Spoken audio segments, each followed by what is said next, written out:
Video शुरू करने से पहले मेरी आप सभी से एक रिक्वेस्ट है कि अगर आपको ये वीडियो पसंद आती है तो वीडियो को लाइक और चैनल को सब्सक्राइब भी जरूर कीजिएगा। So now with that said, let's roll the intro.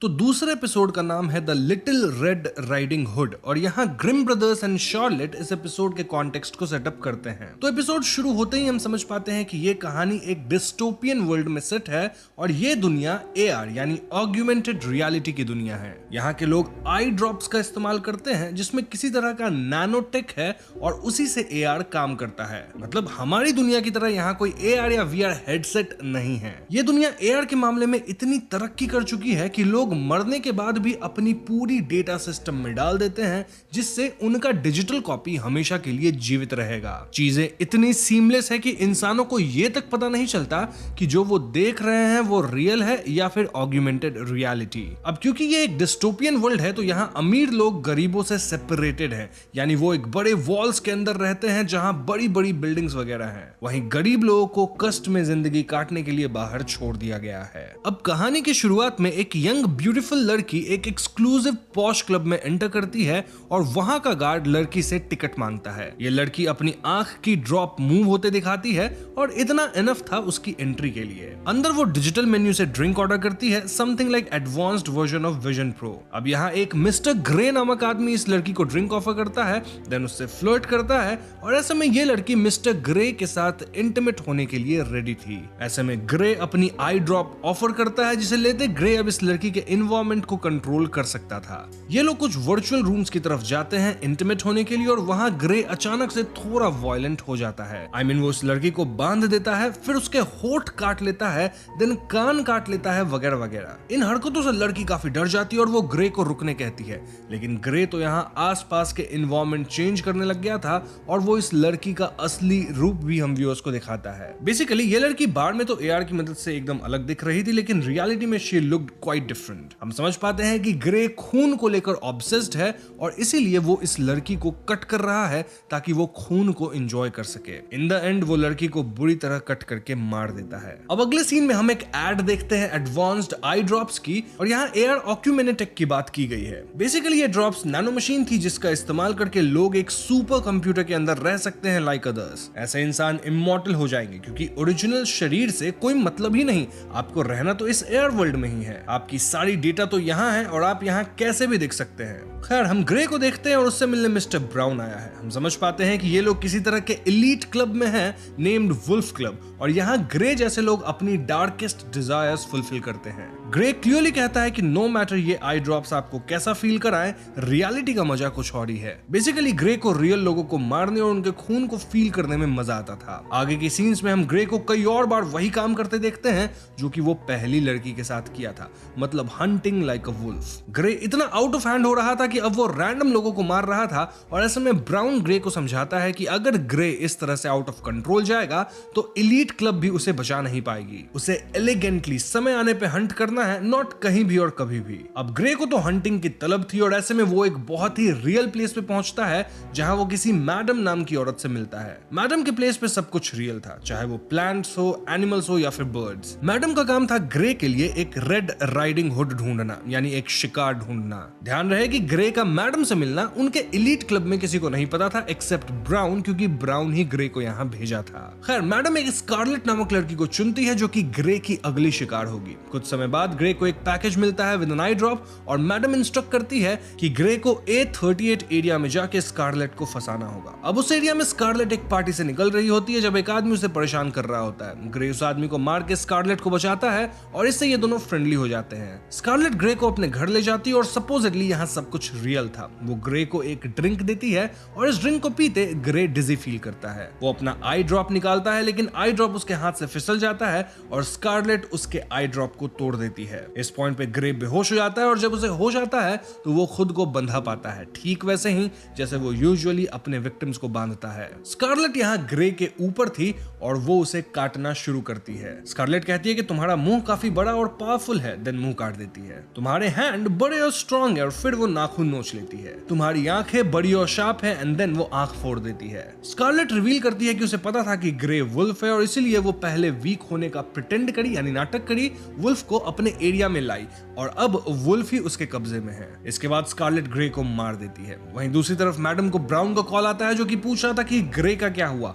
और मैडम कहती है कि ग्रे को लेकर रिक्वेस्ट क्लब से नहीं आई थी और ऐसे रिक्वेस्ट्स को मैं एंटरटेन नहीं करती, इट्स बेटर कि तुम ग्रे के बारे में भूल जाओ। ये सुन के ब्राउन कहता है कि भैया मैं तो अब इमॉर्टैलिटी सर्विस ले लूंगा क्योंकि रियल वर्ल्ड के टेम्पटेशंस बहुत है लेकिन खतरनाक है। इसके बाद हम स्कारलेट को देखते हैं जो कि मैडम को विजिट करती है and the message was very clear. Message ये था कि आइदर आप शिकार हो सकते हो या फिर आप शिकारी बन सकते हो। यहीं पे ये वाली एपिसोड खत्म हो जाती है। अब मूविंग ऑन हम बढ़ते हैं थर्ड एपिसोड की ओर जो कि हैंसेल और ग्रेटल की कहानी पे बेस्ड है। हर एपिसोड की तरह शार्लेट और उसके बड़े भाई यानी ग्रिम ब्रदर्स इस एपिसोड के कॉन्टेक्स्ट को सेट करते हैं। तो ये कहानी एक यंग लड़के की पर्सपेक्टिव से है जिसका नाम है हैंसेल। हैंसेल किसी तरह के बोर्डिंग स्कूल में पढ़ता है जहां कई बच्चे हैं और सबका ख्याल मामा और पापा रखते हैं। मामा और पापा थोड़े स्ट्रिक्ट है, स्टिल वो काफी काम है, लविंग है और उनका एक मेन रूल है कि बच्चों को फेंस यानी बाउंड्री के बाहर नहीं जाना है। अब हैंसेल बताता है कि उसकी बहन ग्रेटल भी उसके साथ स्कूल में है और हम इन दोनों को हमेशा साथ देखते हैं। हैंसेल पढ़ाई वगैरह में बहुत स्मार्ट है और ग्रेटल क्लास में सोती रहती है। ये दोनों हमेशा बदमाशी करते हैं, लाइक क्लास बंक करना, गलत टाइम पे खेलना, रात को बिस्तर से बाहर जाना वगैरह वगैरह। इनफैक्ट डिटेंशन मिलने के बावजूद ये दोनों नहीं सुधर रहे थे और ऐसे में एक बार मामा और पापा इन दोनों को रात भर के लिए पास के जंगल में छोड़ देते हैं एज पनिशमेंट। नाउ हैंसेल और ग्रेटल के लिए ये सजा से ज्यादा अपॉर्चुनिटी थी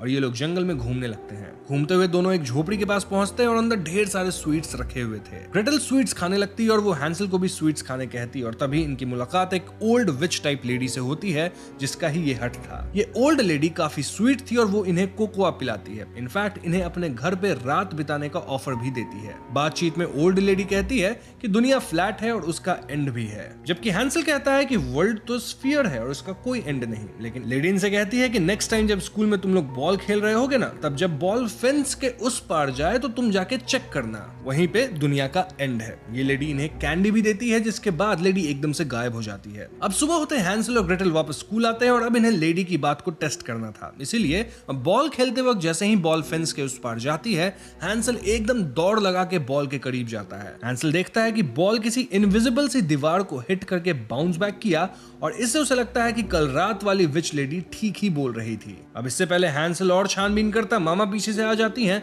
और वो हैंसेल को डिटेंशन देती हैं क्योंकि बच्चों को बॉल लाने के लिए फेंस पार करना मना था। मामा यहाँ हैंसेल से ये भी पूछती है कि तुम्हें कुछ अजीब सा तो यहाँ नहीं देखा, और हैंसेल झूठ बोल देता है कि मैंने कुछ नहीं देखा। खैर उस रात इन्हें फिर से फॉरेस्ट भेज दिया जाता है डिटेंशन के लिए और ये लोग फिर से उस ओल्ड लेडी के हट में पहुंचते हैं। यहाँ हैंसेल ओल्ड लेडी से पूछने लगता है कि इस वर्ल्ड में क्या रियल है और क्या नहीं, और इसके जवाब में ओल्ड लेडी कहती है कि मैं तुम्हें सब बताऊंगी लेकिन उससे पहले तुम्हें स्कूल में हो रही कुछ अनयूजुअल एक्टिविटीज पे नजर रख के मुझे रिपोर्ट करना है। वो इन्हें एक कैंडी से भरा हुआ ट्यूब भी देती है सेइंग कि ये तुम्हें राह दिखाएंगे लाइक अ गाइड। इसके बाद वो लेडी फिर से डिसअपीयर हो जाती है। अब सुबह पापा और मामा इनसे पूछते हैं कि क्या तुम लोगों को फॉरेस्ट में कुछ वियर्ड दिखा, जिसके जवाब में हैंसेल और ग्रेटल नो कहते हैं। अब ये दोनों स्कूल में छानबीन शुरू करते हैं जहां वो पाते हैं कि इनके स्कूल से अक्सर बच्चे गायब हो जाते हैं। जैसे एक लड़का फ्रिट्ज जो कि बेड को वेट कर देता था वो अब कहीं दिखाई नहीं देता। सिमिलरली एक बच्चा हमेशा वॉच बनाता रहता था वो भी अब दिखाई नहीं देता। हम व्यूअर्स को बताया जाता है कि स्कूल में हर कुछ अंतराल में बच्चे घटते जा रहे हैं लेकिन हम समझ नहीं पाते कि ऐसा क्यों हो रहा है। अब उस रात हैंसेल और ग्रेटल वापस बाहर जाते हैं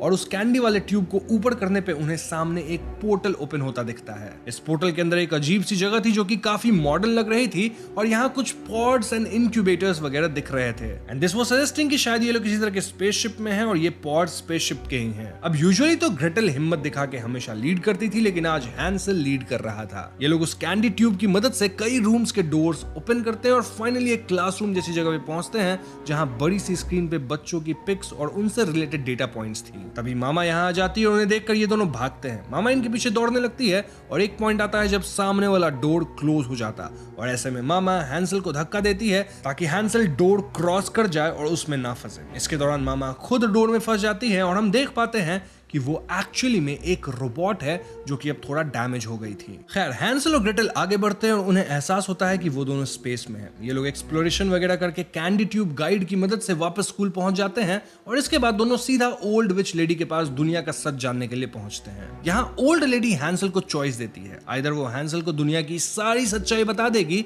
या फिर हैंसल एक कैंडी खा के ये सारी एक्सपीरियंस भूल जाएगा और वापस स्कूल चला जाएगा। हैंसल चूज करता है कि उसे सब कुछ जानना है और फिर ओल्ड लेडी रियलिटी रिवील करती है। दरअसल सालों पहले ही अर्थ ह्यूमंस के रहने लायक नहीं बचा और इसीलिए इनके एंसेस्टर्स अपने बच्चों को पलने बढ़ने के लिए दूसरी जगह भेजने लगे। अब फिलहाल हैंसल और ग्रेटल जहां हैं वो भी एक ऐसी ही जगह है जो कि अंतरिक्ष में है और वो पूरा जगह टेक्नोलॉजी की मदद से बनाया गया है। मामा और पापा बच्चों का ख्याल रखते हैं और वो दोनों रोबोट्स हैं और जब बच्चे स्मार्ट इनफ हो जाते हैं तो उन्हें आउटसाइड वर्ल्ड में वापस भेज दिया जाता है। हैंसल कहता है कि शायद वो भी रेडी है और वो भी अब स्कूल वापस नहीं जाना चाहता बल्कि उसे आउटसाइड वर्ल्ड में जाना है। ऐसे में ओल्ड लेडी हैंसल और ग्रेटल को एक पॉड दिखाती है जिसमें बैठ के वो आउटसाइड वर्ल्ड जा सकता है, लेकिन इस पॉड में तो एक ही सीट थी और ऐसे में ग्रेटल उसके साथ कैसे जाएगी। वेल इस पॉइंट पे हम व्यूअर्स को रिवील किया जाता है कि ग्रेटल कभी एग्जिस्ट ही नहीं करती थी और वो बस हैंसल की एक इमेजिनेशन थी। जी हाँ दोस्तों, ग्रेटल किसी को भी नहीं दिखती थी और बस हैंसल ही उसे इमेजिन करता था, अपनी बहन मानता था और ग्रेटल उसकी हिम्मत थी, उसकी स्ट्रेंथ थी। और जब हैंसल को यह पता लगता है तो ग्रेटल गायब होने लग जाती है। इस पॉइंट तक हैंसल अब खुद ब्रेव हो चुका था और उसे यह जर्नी अकेले ही तय करनी थी। हैंसल यहाँ काफी रोता है लेकिन इवेंचुअली वो ग्रेटल को लेट गो करके पॉड में बैठ जाता है। फाइनली उसका पॉड आउटसाइड वर्ल्ड पे लैंड करता है जहां हैंसल कुछ और लोगों से मिलता है। इन लोगों में फ्रिट्ज भी था एंड अदर स्टूडेंट्स जो कि उसके साथ स्कूल में थे, लेकिन अब ये लोग बड़े दिख रहे थे। यहाँ हैंसल ग्रेटल को एक फाइनल थैंक यू कह के नई लाइफ शुरू करता है। मीनवाइल वो बूढ़ी औरत नेक्स्ट बच्चे को रेडी करने के लिए अरेंजमेंट्स करती है। यहीं पे ये वाली एपिसोड खत्म हो जाती है। एपिसोड के शुरुआत में ग्रिम ब्रदर्स और शार्लेट हमें इस एपिसोड का कॉन्टेक्स्ट देते हैं। नाउ इस वाली कहानी में सभी कैरेक्टर्स के नाम सिर्फ अल्फाबेट्स हैं, जैसे एन, जेड, एक्स वगैरह वगैरह। तो कहानी की शुरुआत में हम मिस्टर एन से मिल पाते हैं जो कि एक राइटर है, लेकिन पिछले 20 सालों में उसकी कोई किताब चली नहीं है। इनफैक्ट शायद कोई नई किताब पब्लिश तक नहीं हुई है। 20 साल पहले उसकी एक किताब आस्क एट मिडनाइट काफी प्रसिद्ध हुई थी, लेकिन तब से लेकर आज तक an age an author struggle ही कर रहा है। एन की हालत यह है कि उसके पैसे भी खत्म हो रहे हैं और उसकी नई book from the shows of stupor को कोई एडिटर एडिट नहीं करना चाहता, कोई पब्लिशर पब्लिश नहीं करना चाहता। इन सबसे फ्रस्ट्रेट होकर एन बार में जाता है, लेकिन वहां भी उसकी एक अनजान आदमी से अनबन हो जाती है जिसके कारण उसे बार से निकाल दिया जाता है। थक हार कर एन एक पार्क में जाकर बैठ जाता है और वो अपने आप को जज करने लगता है, लाइक क्या मैं वाकई एक अच्छा राइटर हूँ? क्या मेरे अंदर ईगो आ गया है? क्या मैं दूसरों से अपने आप को ऊपर मानता हूँ? क्या मैं कभी कुछ अच्छा लिख भी पाऊंगा? वगैरह वगैरह। इसी वल्नरेबल मोमेंट में वो अपनी लेटेस्ट राइटिंग को फाड़ भी देता है और तभी वहां पार्क में एक लड़की आती है। ये लड़की इन फटे पन्नों को उठा के पढ़ती है और वो एन के राइटिंग को बहुत क्रिटिसाइज करती है। वो कहती है कि तुम्हारे कैरेक्टर्स में डेप्थ और मोटिव की कमी है, तुम्हारी फोकस और राइटिंग ब्लरी है, तुम्हारे स्टोरी के मटेरियल्स और प्रॉप्स सही नहीं है, वगैरह वगैरह। अब अपनी ही इतनी बुराई सुन के एन को गुस्सा आता है, लेकिन ये लड़की हंसती है और एकदम से गायब होती है। इनफैक्ट यहाँ से सीन भी चेंज होता है जहां हम एन को अपने कमरे में सोता हुआ पाते हैं। जब उसकी नींद खुलती है तो वो अपने आप टेबल पे एक कंप्लीटेड शॉर्ट स्टोरी पाता है जिसका नाम था सेल्फ इंट्रोडक्शन। अब ये कहानी एन के ही हैंडराइटिंग में लिखी हुई थी और देख के लग रहा था कि वही ये कहानी लिखा है, बट एन को बिल्कुल भी याद नहीं था कि वो ये स्टोरी कब लिखा। एन इस स्टोरी को पढ़ता है जो कि वाकई काफी अच्छी थी और ऐसे में वो पब्लिशर को अपनी ये स्टोरी भेज देता है। अब पब्लिशर या एडिटर जिसका नाम एस है वो ये कहानी पढ़ता है and he was blown away. S फौरन एन से मिलता है और एन की कहानी को एज ओपनिंग स्टोरी डालना चाहता है इन नेक्स्ट मंथ्स इशू अपने मैगजीन के। इसके लिए वो एन को ठीक ठाक पैसे देने के लिए भी तैयार था। एन वो स्टिल कंफ्यूज, लेकिन पैसे मिल रहे थे तो एन अग्री कर जाता है। अब ये कहानी एकदम वायरल हो जाती है, इतनी की ज्यादा डिमांड होने के कारण मैगजीन को कई बार रीप्रिंट करना पड़ता है। एन को अब दूसरे पब्लिकेशंस वाले भी साइन करना चाहते थे लाइक मिसेस बी, ताकि एन उनके लिए नॉवेल्स या फिर स्टोरीज लिख सके। Ann was suddenly very famous और वो काफी पैसे कमाने लग गया था। ऐसे में वो कॉन्शियसली एक और नॉवेल लिखता है, लेकिन एस को ये नॉवेल बिल्कुल पसंद नहीं आती। एस तो ये तक कह देता है कि इस वाली नॉवेल को देख के लग रहा है कि आप इसे लिखे ही नहीं हो, ऐसा लग रहा है मानो कोई रुकी इसे लिखा हो। एन इस कहानी को दूसरे पब्लिशर्स के पास भी लेके जाता है लाइक बी और सबका सेम ही रिएक्शन था। इससे एन को गुस्सा आता है और उस रात वो वापस काफी पी लेता है। अब अगली सुबह जब उसकी नींद अपने डेस्क पे खुलती है तो उसके सामने एक और नोवेल लिख के रेडी थी। इस नोवेल का नाम था the elves and the shoemakers. और जब एस इसके इंट्रो को पढ़ता है तो he was mind blown. S कहता है कि now this is your writing और इसे हम पब्लिश करेंगे। एस फौरन एन को पब्लिकेशन के ओनर से भी मिलवाता है और बुक को छापने के काम में लग जाता है। एन अब भी श्योर नहीं था कि ये नई किताब वो कब लिखा, but he was going with the flow. Now as expected ये नोवेल ब्लॉकबस्टर साबित होती है और एन अब कुछ ज्यादा ही फेमस और अमीर हो गया था। वो हर जगह इंटरव्यू दे रहा था, वेकेशंस पे जा रहा था, पार्टी कर रहा था। इनफैक्ट अब तो वो अपना घर भी एक बड़े शहर में ले लिया था, छोटे शहर को छोड़ दिया था। कुछ ही समय में एन 5 नए नॉवेल्स पब्लिश करवा दिया था और सब के सब ब्लॉकबस्टर थे। एन अब काफी एरोगेंट भी हो गया था, उसे खुद पे घमंड था और एक रात वो अपनी कार में कहीं जा रहा होता है जब अचानक वो खुद को अपने पुराने टाउन में पुराने घर के पास पाता है। उसके पुराने घर पे नो ट्रेसपासिंग वाले टेप लगे थे और वो घर के अंदर एक शैडो देखता है जो कि उसकी जगह नोवेल लिख रहा था। ये देख एन भागता है और वो वापस उसी पार्क में पहुंच जाता है जहां उसे पहली बार वो लड़की मिली थी। सरप्राइजिंगली आज भी उसे वो लड़की मिलती है और वो एन से बातें करने लगती है। वो एन से पूछती है कि लास्ट टाइम जो किताब एन लिख रहा था क्या वो उसे कंप्लीट किया। एन गुस्से में कहता है कि वो तो बेकार बुक थी, उसे मैं क्यों कंप्लीट करूंगा, मैंने उसके बाद कई अच्छे बुक्स लिखे हैं। लेकिन ये लड़की पूछती है कि आर यू श्योर कि तुम ही इन अच्छी बुक्स को लिख रहे हो? मोरओवर मुझे तो उस पुराने कहानी में ही दिलचस्पी है। इस पॉइंट पे एन एक बार फिर डाउट करता है कि क्या वो इन सक्सेसफुल बुक्स को खुद लिखा है। हम एन के आसपास अल्फाबेट्स को ऊपर उड़ते देखते हैं